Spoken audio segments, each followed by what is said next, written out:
संत का स्वभाव क्या है?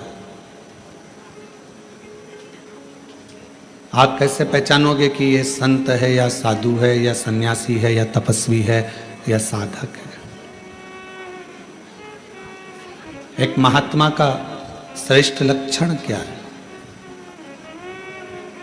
जिसकी आत्मा नित्य प्रति भगवान के भजन में, भगवान के कीर्तन में, भगवत नाम में आत्मा नाचती रहे।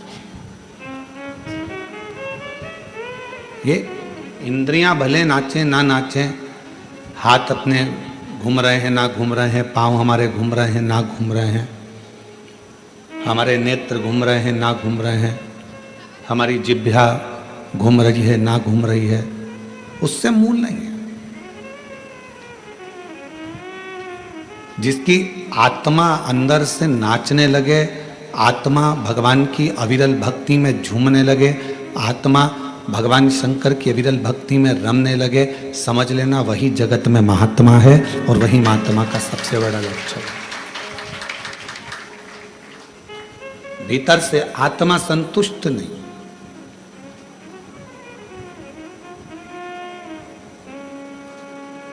घर के दरवाजे पर लिख दिया शुभ और लाभ और अंदर रहने वाले व्यक्ति के बुद्धि में शुभ और लाभ विचार नहीं है, तो क्या मतलब? केवल शुभ लिखने से या लाभ लिखने से फल नहीं मिलेगा, शुभ विचारों के होने से भी हमारे घर की पवित्रता रहे।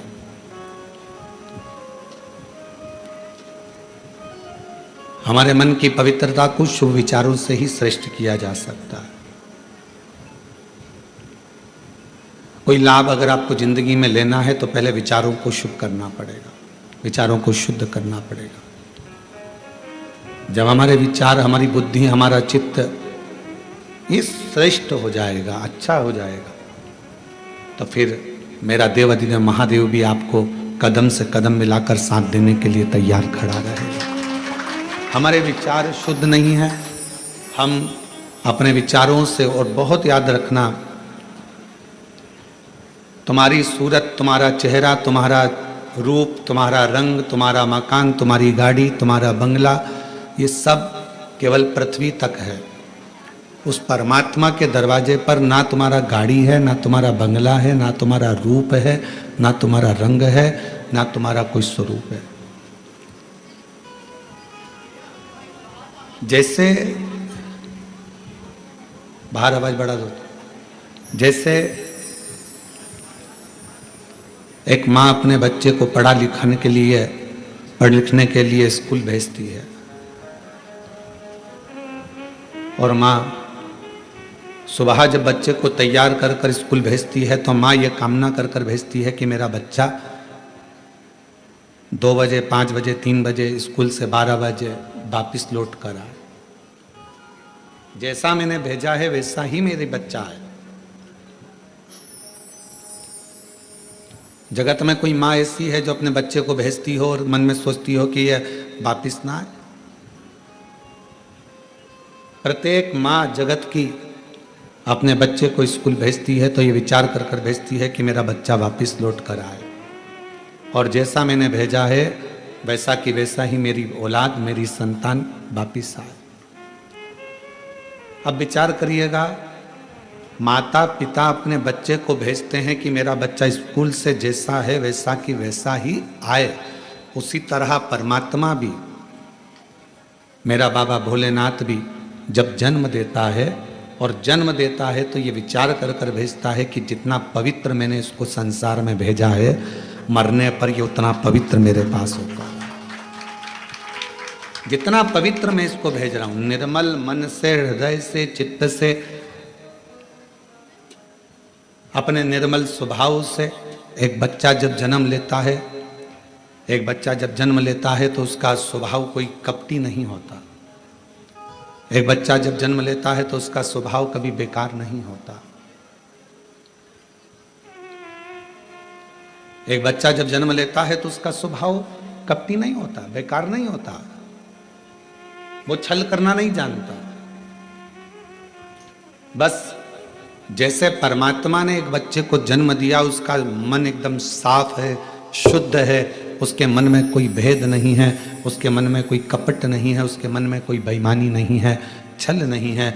भगवान भी चाहता है जैसा मैंने तुझे भेजा स्कूल वैसा कि वैसे ही लौट कर आना, जैसा मैंने तुझे भेजा संसार में वैसा ही लौट कर मेरे पास आना, जैसा मैंने भेजा है तुझे। एक अविरल भक्ति के साथ संत, सती और भक्ति, कौन कौन है? तीन, संत, सती और भक्ति। ये तीन अगर हमारे घर के अंदर इन तीन में से एक भी है,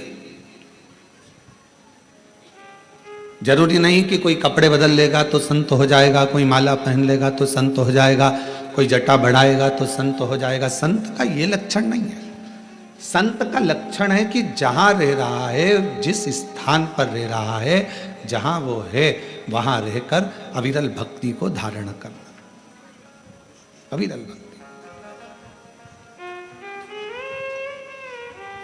जहां वो निवास करे उस अविरल भक्ति को धारण करे। संत का लक्षण है संसार की बातों से, संसार की मोह माया से, संसार के सारी दुनिया के संसार के सुख से, भोग से दूर है, वो संत।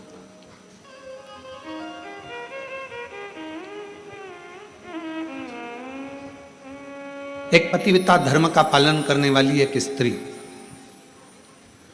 एक नारी अपने घर में रह रही है, परिवार का भरण पोषण में लगी है, बच्चों को पालने में लगी है। एक माँ ने एक प्रश्न किया, इन्हीं पत्रों में है, अभी आगे हम उसको पढ़ेंगे। वो प्रश्न में लिखती हैं कि मैं मंदिर तक नहीं जा पा रही हूँ क्योंकि घर में मेरे सास ससुर बीमार हैं। फिर उसने पत्र में लिखा कि मैं पहले मंदिर जाती थी, अब नहीं जा पा रही हूँ क्योंकि मेरे सास ससुर बीमार हैं, पति को खदान में काम पर जाना पड़ता है, बच्चों को स्कूल जाना पड़ता है, तो क्या अब मैं पूजन शिवजी की मंदिर में कैसे करूं?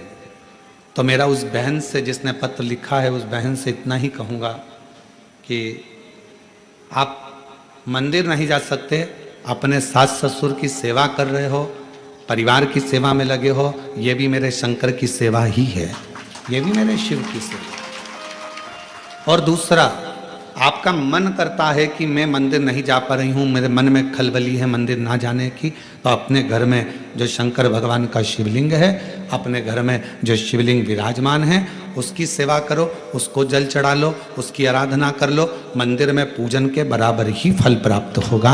आप उस सेवा में तो लोग सास ससुर की भी सेवा कर रहे। पंडरीनाथ में हरि विठ्ठल विराजमान है, किसके लिए आए थे? पौंडलिक के लिए। पौंडलिक ने करा क्या था? अपने माँ बाप की सेवा, अपने माता पिता की सेवा। वो तो कभी मंदिर में नहीं गया, ना वो कभी शिवालय गया, ना देवालय गया, ना मंदिर गया, केवल माँ बाप की चरणों की सेवा कर रहा था। इतनी सेवा में लीन हो गया कि भगवान हरि विठ्ठल को आकर, पांडुरंगा नारायण को आकर दर्शन देना पड़ा। इतना कीचड़ हो रहा था कि वहां पौंडलिक ने एक ईंट फेंक दी और उस ईंट के ऊपर भगवान दोनों हाथ कमर पर रखकर खड़े हो गए, हरि विठ्ठल खड़े हो गए, उसका इंतजार करते रहे।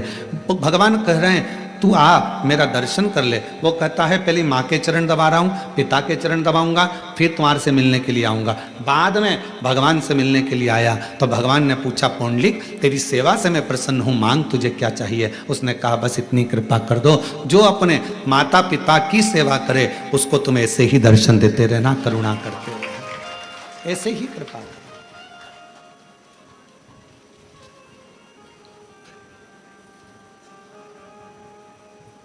क्या करें हम? कोई कोई माता ऐसी हैं, कोई कोई भाई ऐसे हैं, कोई कोई जीजियाँ जीजा, मेरी बेटियाँ बेटा ऐसे हैं, मंदिर बहुत दूर है, जाएंगे कैसे? कैसे? तो जहां अपना घर है, घर के अंदर जो शिवालय है उसकी भी आराधना कर सकते। घर में जो मंदिर है, घर में जो भगवान विराजन है, उसकी भी आराधना करो, साधना करो। कभी भी अपने घर के बच्चे को नालायक मत समझो, कभी भी अपने घर के बच्चे को हम हमेशा लायक ही समझो। अपने घर का जो बेटा है, कई माताएं अपने बच्चे से कह देती तुझ में अकल नहीं है, तुझ में अकल नहीं है, तुझ में अकल नहीं है। कई माताएं कह देती हैं अपनी अपनी बातों में, वो देखो उसका पति बेचारा इतना कर लेता है, उसका पति वैसा कर लेता है, और तुम तो घर में पड़े रहते हो, तुम्हारे से तो कोई काम बनता नहीं है, ये जाते नहीं बनता, वो काम करते नहीं बनता। अपने घर में, अपने परिवार में ये ना देखा जाए कि कौन कमजोर है। ठीक है, कोई कोई बच्चा पढ़ने में होशियार रहता है, कोई कोई किसी कला में होशियार रहता है। मेरा भगवान किसी को कम तो नहीं रखता, भगवान सबको लेवल बराबर बनाकर रखता है।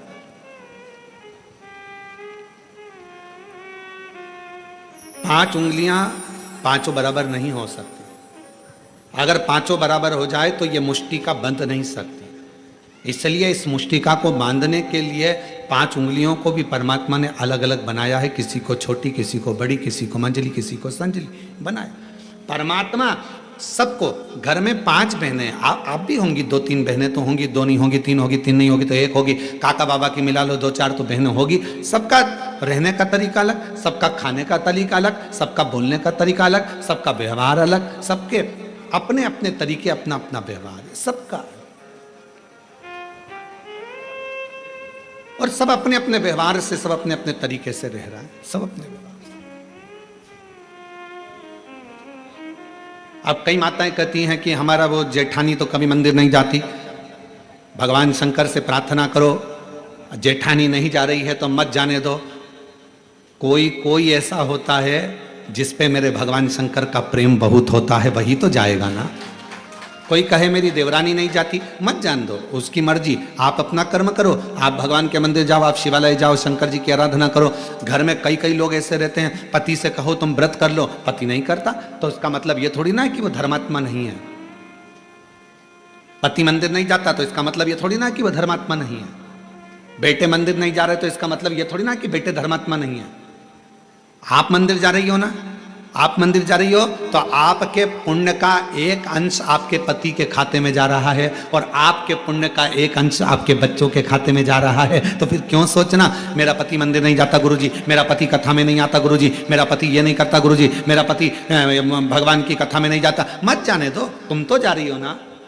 मेरी सास दिन भर घर में रहती है, वो कथा नहीं सुनती गुरुजी, टीवी चालू रहती है तो भी उसका मन नहीं लगता। मत लगने दो, तुम टीवी तो चालू कर दियो ना, तुम्हारा तो लग रहा है ना। बस अपन, हम सुधरेंगे युग सुधरेगा, हम सुधरेंगे युग, हम बदलेंगे युग बदलना किसको है? अपने आप को। जब हम बदलेंगे तो युग अपने आप बदल जाएगा।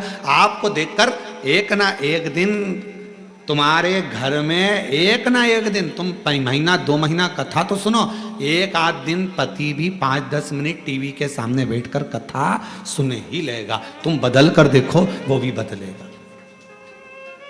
आप चाहती हो कि आपका बच्चा अच्छी पढ़ाई करे, तो आपको अपना मोबाइल पढ़ाई के समय पर, बच्चों को पढ़ाते समय अपना मोबाइल कहीं दूसरी जगह रख देना है, तब बच्चों को पढ़ाना है। मालूम पड़े बच्चों को लिखने को दे दिया, हाथ में तुम मोबाइल लेकर बैठ गई, बच्चा लिख रहा है, वो बच्चा कभी नहीं पढ़ पाएगा। उसका ध्यान अपनी मम्मी के मोबाइल में और मम्मी के ऊपर रहेगा। माँ जैसा करेगी बेटा वैसा करेगा। अपने मोबाइल को उठाकर तुमने रख दिया तो बच्चे को भी समझ में आ जाएगा मेरी मम्मी पढ़ाई को बहुत ज़्यादा मायना देती है, पढ़ाई के ऊपर प्रेशर देती है, इसलिए मुझे पढ़ाते समय मोबाइल हाथ में नहीं देती, मतलब मुझे पढ़ना है। फिर बच्चा पढ़ना प्रारंभ करेगा। माताएं हाथ में मोबाइल है, बच्चे से कहती पढ़, लिख लिख, A for apple, B for ball, जल्दी लिख।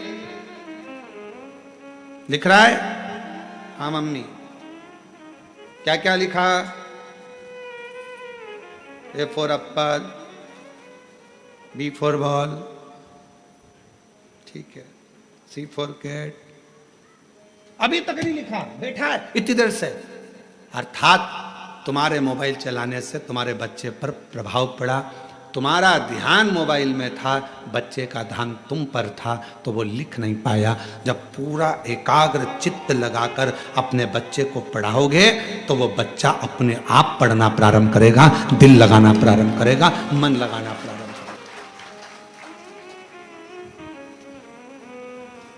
हम जब पढ़ते थे उस समय पर 2 तरह के क्वेश्चन आते थे, और हमारे साथ पढ़ने वाले आप सब भी हो।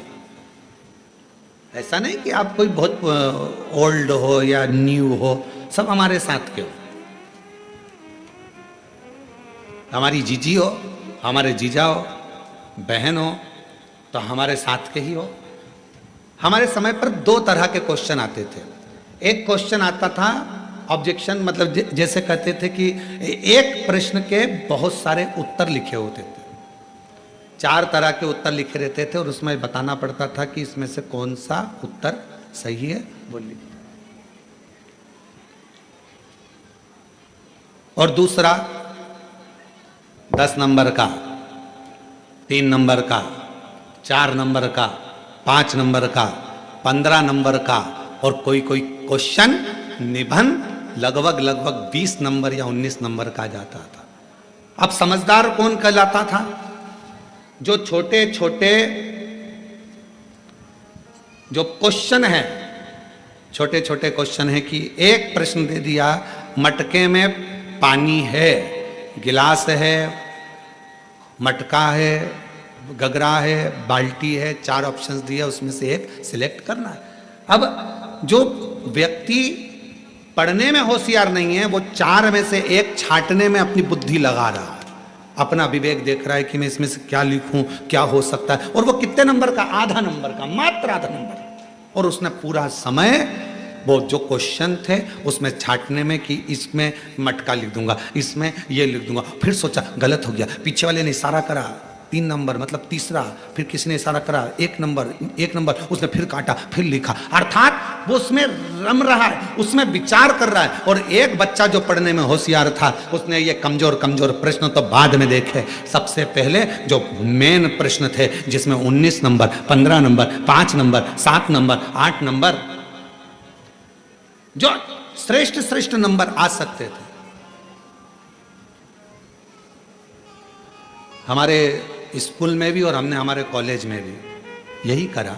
अपने जो मूल प्रश्न थे जिस पे अधिक नंबर मिल सकते थे, हम सबसे पहले उसी को हल करते थे और बाद में अगर समय बचता था तो आधे आधे नंबर को देखते थे। मूल होता है कि अपने ध्यान को एक प्रश्न में जिस पर नंबर ज्यादा हैं उस पर केंद्रित करना, अपने प्रश्न पर ध्यान को केंद्रित करना। और आज भी हम भले शिव महापुराण की कथा मेरे बाबा की करुणा से, शंकर भगवान करुणा से बाँच रहे हैं, शिव जी बाँच रहे हैं, शंकर जी की कृपा है, शिव जी ही बाँचने वाले, शिव ही कराने वाले और शिव ही सुनने वाले। पर आज भी ध्यान वही रहता है कि अपना ध्यान भगवान शंकर की भक्ति पर केंद्रित रखो, बस उस जगह से अपने ध्यान को नहीं हटाना। ये छोटे छोटे प्रश्न, ये छोटे छोटे सब्जेक्ट, तो ये छोटे छोटे क्वेश्चन तो आते रहेंगे, जाते रहेंगे। मूल है मेरा शिव, मूल है मेरा शंकर, मूल है मेरा शंकर।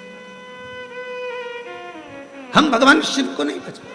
हम पूरे दिन, हमारे घर में जितने भी लोग हैं पूरे दिन छोटे छोटे क्वेश्चन में उलझे रहते हैं।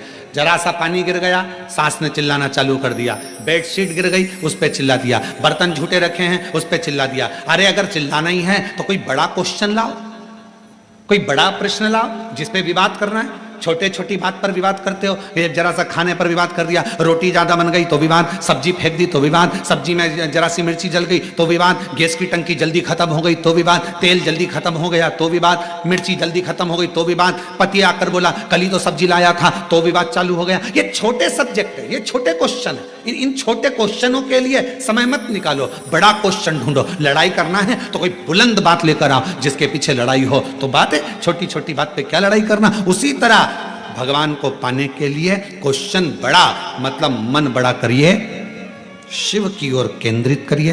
भगवान शंकर में मन लगाकर जब आप अपने हृदय से शंकर को पुकारोगे तो निश्चित है सारे क्वेश्चन अपने आप हल होना प्रारंभ हो जाएंगे, रिजल्ट अच्छा है। आप कर ही नहीं रहे। अपना केंद्र बिंदु आपने शिव को बनाया कहाँ है? आपने और हमने अपने केंद्र बिंदु को शंकर को नहीं बना पाए। अपने आप को हम शंकर से जोड़ नहीं पा रहे हैं। हम केवल वस्तुओं से जोड़ रहे हैं, केवल वस्तुओं से। किसी ने कहा अभी मुहूर्त अच्छा नहीं है, मंदिर नहीं जाना चाहिए। फिर किसी ने कहा अभी काल घड़ी चल रही है, अभी यह काम मत करना। और मालूम पड़े श्वास अभी चल रही है और बाद में निकल गई तो कौन सा भरोसा? कैसे केंद्र करें? शंकर भगवान का एक नाम काल अधिपति महाकाल है। सबकी घड़ी बदल देता है, सबका समय बदल देता है, सबका चक्र बदल देता है, सबका काल बदल देता है। उसको महाकाल कहते हैं। अगर कोई कहे ये समय अच्छा नहीं, वो समय अच्छा नहीं, मेरे महाकाल बाबा का नाम लो और कदम आगे बढ़ाते चल जाओ, अपने आप सफलता मिलना प्रारंभ हो जाएगी। बोल बम का नारा है, महाकाल का नाम लो और आगे बढ़ते चले जाओ। शिव का नाम लो, आगे बढ़ते चले जाओ। शंकर का नाम लो, आगे बढ़ते चले जाओ। कैसे नहीं होगा? शिव को केंद्रित करो।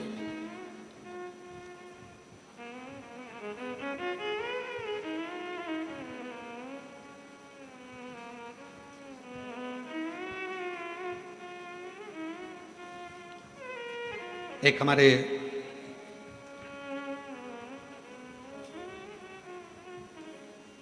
भूतड़ा परिवार है हैदराबाद में, श्री रामनिवास ब्रजगोपाल जी भूतड़ा। एक बार वो मिलने के लिए आए और उन्होंने कहा, गुरुजी बहुत मन है हैदराबाद में शिव महापुराण की कथा हो, पर व्यवस्था कैसे हो? इतना भीड़ आता है, इतना पब्लिक आता है, इतना भाग्यनगर में कथा होना और इतना भीड़। हमने कहा, भूतड़ा जी क्यों चिंता करते हो?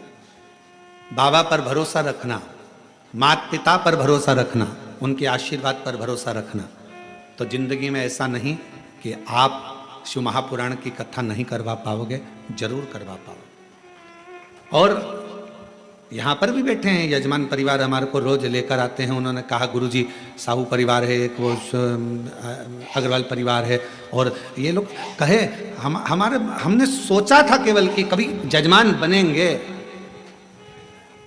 अब इसके लिए आपको शर्मा जी को धन्यवाद देना चाहिए कि हमने सोचा था केवल कि हम जजमान बनेंगे, पर बाबा की कृपा ऐसी हुई गुरुदेव कि आज कोरबा में हम जजमान पद ग्रहण कर लिए। ये शिव की उदार, ये शंकर की उदार, ये शिव की उदार। और बाबा की ऐसी कृपा हुई कि हैदराबाद में भी भाग्यनगर वालों के भाग्य खुल गए और 13 से 17 अगस्त तक 5 दिवसीय शिव महापुराण की कथा तेलंगाना हैदराबाद भाग्यनगर में होगी। और पूरे हैदराबाद वालों को बहुत बहुत बधाई, पूरे भाग्यनगर वाले हैदराबाद वासियों को बधाई। और वो कथा फाइन कैंप कंपनी वाले श्री भूतड़ा जी उस कथा का आयोजन करा रहे हैं, उसके लिए उनको साधुवाद बहुत बहुत। और संपूर्ण हैदराबाद वासियों को ये गौरव होना चाहिए कि बाबा की कथा आपके क्षेत्र में हो रही है। आगे बढ़कर सेवा, आगे बढ़कर बाबा की भक्ति करो, खूब सेवा करो, जितना बन सके उतनी सेवा करो। अगस्त में कथा मिली है 5 दिन की, 13 से 17 अगस्त तक 5 दिवसीय हैदराबाद वासियों शिव कथा। भगवान ओघड़दानी का चरित्र, आप अपना ध्यान केंद्रित करो भगवान शिव के प्रति। ये ना सोचिए कि मैं मंदिर नहीं जाती, मुझे भगवान नहीं मिलेंगे, मैं ये कर्म नहीं करती, भगवान मुझे नहीं मिलेगा।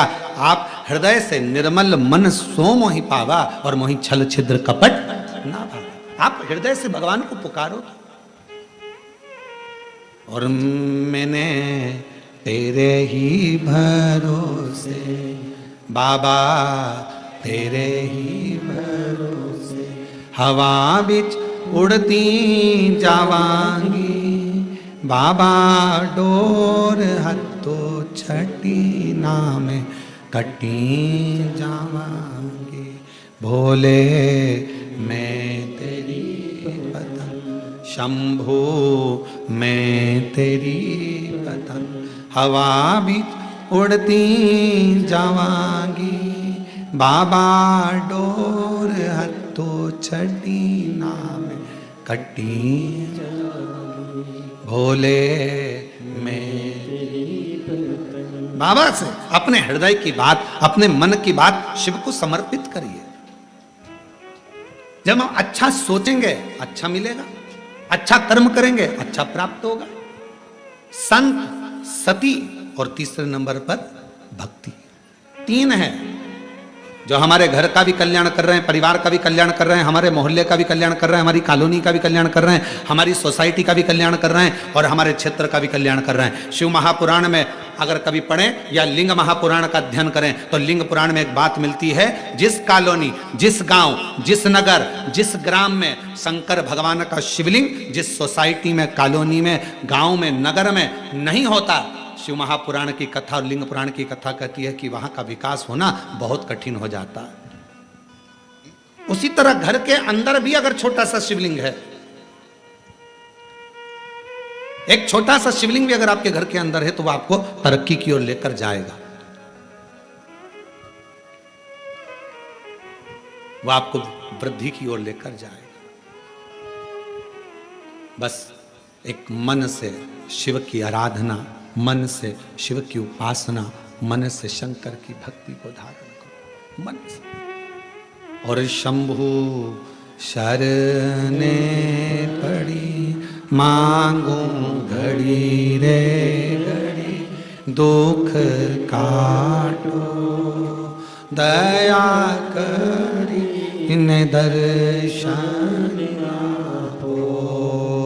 शंभु शरणे पड़ी मांगू घड़ी रे घड़ी, दुख काटो दया करी दर्शन। शिव महापुराण की कथा कहती है, अच्छा विचार, अच्छी सोच, अच्छा कर्म, अच्छा क्रम, यह हमारे जीवन को एक आनंद देता।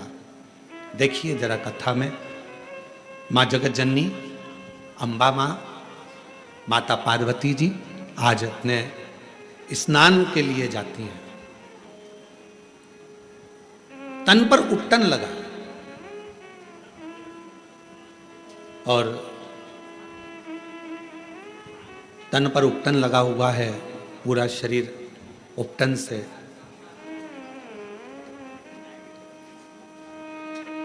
तभी मां एक कंदरा के अंदर, एक गुफा के अंदर,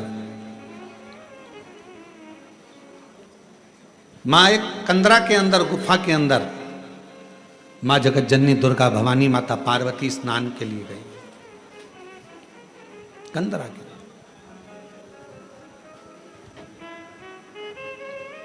तन पर उबटन है,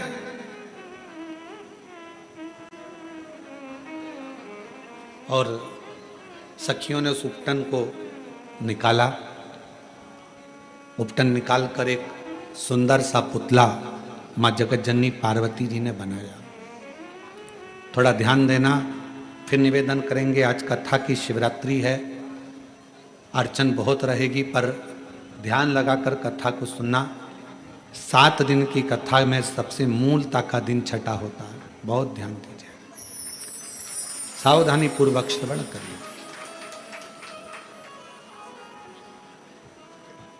तन का उपटन निकाला। मां जगत जननी अम्बा दुर्गा भवानी ने, मां पार्वती जी ने उस उपटन से सुंदर एक पुतला का निर्माण किया। पुतला बना तो सखी ने कहा कि क्या इसमें प्राण आ सकते? क्यों नहीं, क्यों नहीं आएंगे? क्या इस पुतले में प्राण आ सकते हैं? क्यों नहीं आएंगे?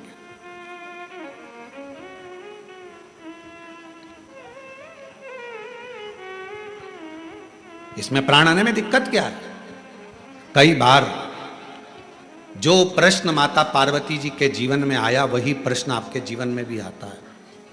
जितने ऑनलाइन कथा सुन रहे हैं, बड़ी सावधानी से सुनिएगा। जो प्रश्न माता पार्वती जी के सम्मुख में आया, क्या इस पुतले में प्राण आ सकते हैं? कई बार ऐसा प्रश्न आपके सामने आकर खड़ा हो जाता है, क्यों मम्मी तुम कथा सुनती हो, शिव जी के मंदिर जाती हो, क्यों तुम भगवान की आराधना करती हो, क्या ऐसा हो सकता है? तब माता पार्वती जी के सामने प्रश्न आया, क्या इस पुतले में प्राण आ सकते हैं? पार्वती जी ने बिना सोचे समझे बिल्कुल कह दिया, हां प्राण आ सकते हैं। इसको कहते हैं विश्वास, इसको कहते हैं भरोसा। अब कोई आपसे कहे कि क्यों ये ऐसा हो सकता है क्या? क्यों मम्मी मैं डॉक्टर बन सकता हूं? कल एक बच्ची, हम जब मिल रहे थे सब लोगों से, तो एक बच्ची कह रही थी मुझे आईएएस ऑफिसर बनना है। मैंने कहा बेटा क्यों नहीं बन सकते? आईएएस ऑफिसर भी तो आपके बीच के हैं, क्यों नहीं बन सकते? आप मेहनत तो करो, पढ़ाई तो करो, परिश्रम तो करो, अपनी मेहनत को, अपने पढ़ाई को, अपनी परिश्रम को जब 4 तो आईएएस ऑफिसर भी बन जाओगी। उसने कहा गुरुजी बिल्कुल सही में, हाँ आप एक दिन बन जाओगी, आप मेहनत तो करो। पार्वती जी के सामने भी प्रश्न आया, क्या इस पुतले में प्राण आ सकते हैं? पार्वती जी ने बिना सोचे, जो विश्वास जब पक्का होता है, भरोसा जब दृढ़ होता है तो मुख से निकल जाता है, बिल्कुल प्राण आ सकते हैं। क्यों नहीं आएंगे? कई माताएं अपने अपने बच्चों को लेकर आती हैं, पति को लेकर आती हैं, किसी का हाथ नहीं चलता, किसी का पाँव नहीं चलता, किसी का शरीर नहीं चलता, तो वो कई बार प्रश्न करती हैं, क्यों गुरुजी, ये मेरा बेटा बोलने तो लगेगा, ये मेरा बेटा चलने तो लगेगा? हम भी अपने पूर्ण भरोसे पर कहते हैं बिल्कुल। जब कई बच्चे दौड़ने लगे, कईयों का कैंसर ठीक हो गया, कईयों की किडनी ठीक हो गई, किसी का लीवर ठीक हो गया, किसी का थायराइड, किसी का शुगर, किसी का बीपी, किसी के 30 साल शादी को हो गए, किसी के 25 साल शादी को हो गए, उनको औलाद हो गई, तो इसको नहीं हो सकता? सब होगा। विश्वास अगर पक्का है तो गूंगा भी बोलता है, विश्वास यदि पक्का है तो बहरा भी सुनता है, विश्वास यदि पक्का है तो लंगड़ा भी चलता है, और विश्वास यदि पक्का है तो लूला भी काम करता नजर आता है। एक विश्वास की दृढ़ता भी तो होना चाहिए। आपका भरोसा ही दृढ़ नहीं है। और जितने शिव भक्त कथा को श्रवण कर रहे हैं, जितने शंकर जी के भक्त इस पवित्र कथा का लाभ ले रहे हैं, जितने ऑनलाइन कथा सुन रहे हैं, जितने कोरबा की इस पवित्र धरा पर बैठकर कथा सुन रहे हैं, अपनी बुद्धि में एक बात बिठा लेना, अगर शंकर भगवान को 1 लोटा जल चढ़ाते हो, शिव जी की आराधना करते हो, और तुम्हारा पति, तुम्हारे बच्चे, तुम्हारे घर के लोग तुमसे कहें ऐसा हो सकता है मम्मी, क्यों नहीं हो सकता? होगा। एक शब्द मुंह पर आना चाहिए, ना शब्द नहीं, हाँ होगा। तो मम्मी ये हो जाएगा, होगा, क्योंकि शंकर जी पे लोटा भरकर जल चढ़ाने वाले की एक ना एक दिन वाणी भी सिद्ध हो जाती है, वाणी भी सिद्ध हो जाती है। शिव महापुराण की कथा कहती है, प्रतिदिन तुलसी, जैसे प्रतिदिन तुलसी खाने वाले का, प्रतिदिन तुलसी का पान करने वाले का, तुलसी को लेने वाले का, जैसे बेलपत्र प्रतिदिन खाने वाले का, जैसे शंकर भगवान पे चढ़े हुए जल का रोज आचमन करने वाले की वाणी एक दिन सिद्ध हो जाती है, सिद्ध वाणी हो जाती है। और वो जो बोलता है, जो वो बोलती है, वो पूर्ण होता ही है, वाणी सिद्ध होती है।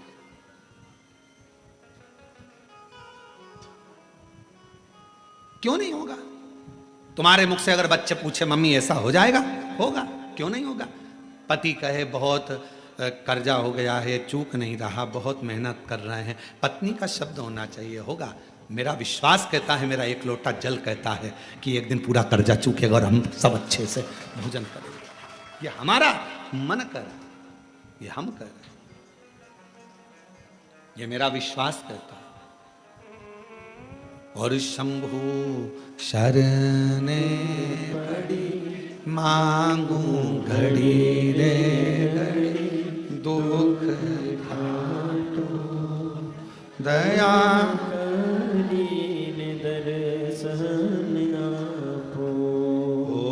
शंभु शरणे पड़ी मांगू घड़ी रे दुख काटो दया शिव महापुराण की कथा कहती है, जब भक्ति का पुण्य बढ़ता है तो भगवान छप्पर फाड़ कर देना प्रारंभ करता है। भक्ति का पुण्य बढ़ता है तब भगवान छप्पर फाड़ कर देना प्रारंभ करता है, और जब व्यक्ति का पाप बढ़ता है तो भगवान थप्पड़ मार कर लेना प्रारंभ करता है। भक्ति का पुण्य बढ़ा तो भगवान ने छप्पर फाड़ कर देना प्रारंभ करा, और पाप बढ़ना प्रारंभ हुआ तो फिर थप्पड़ मार कर लेना प्रारंभ किया, वापिस लिया परमात्मा, काल गति को घुमाते। मत बुरे कर्म कर बंदे वरना पछताएगा, भगवान की आंखों से तू बच नहीं पाएगा, तू बच नहीं पाएगा। अरे ओ अज्ञानी मत कर नादानी, अरे ओ अज्ञानी मत कर नादानी, तेरे कर्म का फल भी तू ही पाएगा, जैसे ऐसा किया तूने तेरे आने आएगा, मत बुरे कर्म कर।